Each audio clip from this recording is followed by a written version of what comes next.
Where your treasure is, there will your heart be also. God has given us unlimited treasures in His Word. Every time we open it, we can discover a new treasure or admire an old one. What will we find today? Here's Carla Early with Treasure Hunt in the Word. I remember as a kid wondering why we always thanked God for our food. At every meal, whether at home or at a restaurant, we would hold hands, bow our heads, and thank God for the food He'd given us. But why thank God? My mom, or the workers at the restaurant, had cooked it. My dad had shopped for the groceries with money that he earned from a job where he worked 40 hours a week and sometimes more. The farmers had worked hard to grow the food. What did God have to do with it, really? But my parents taught me, as I'm sure many of yours taught you, that God had provided the food on every level. He had made conditions just right for seeds and animals to grow. Farmers had no control over the rain or sunshine or, even to a certain extent, the good health of their animals. And God had overseen the infrastructure of our grocery stores and supply chains, so food would be available for us to buy.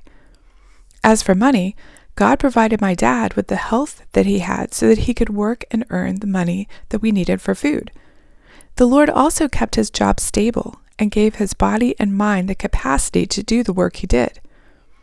As for cooking, God kept our appliances in working order and provided us with a stable electricity source not available in some countries. So yes, the credit for every meal went to Him. In fact, in each thing in our life, we can see God working behind the scenes to make it happen. So we have the responsibility to be sure that we give Him the honor and glory He deserves for it, as Eliezer, Abraham's servant, did in Genesis 24. Upon seeing the golden gifts Eliezer had given Rebekah, and the camels laden with riches, Laban, Rebekah's brother, welcomed Abraham's servant. We later learn a little more about his character, so it's safe to assume the sight of gold stimulated a friendly welcome in Laban. But we can also see that his family knew who the God of Abraham was. Laban welcomed Eliezer by saying, "Come in, O blessed of the Lord. Why do you stand outside?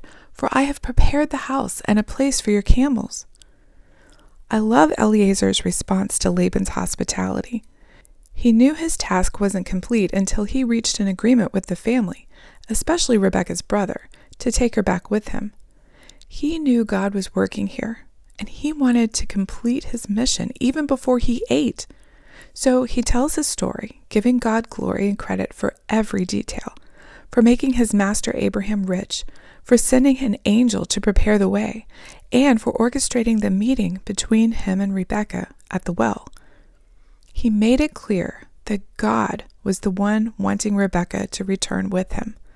The Lord, not Eliezer, had chosen Rebekah as Isaac's wife and would fulfill his promises to Abraham through this special couple. When God has done something exciting in your life, do you give Him credit for it and tell others? In fact, what was the last miracle God did in your life? How do you honor Him in it? As Paul said, in Him we live and move and have our being. I challenge you this week to go through each thing, each person, and each circumstance in your life and see how God has provided for you and thank Him for it. Give Him the glory. You can contact us at treasurehuntintheword@gmail.com. We'd love to hear the treasures God has given you through His Word. You can listen to other episodes on our website, which you can find in the description below. Thank you for listening, and remember, where your treasure is, there will your heart be also.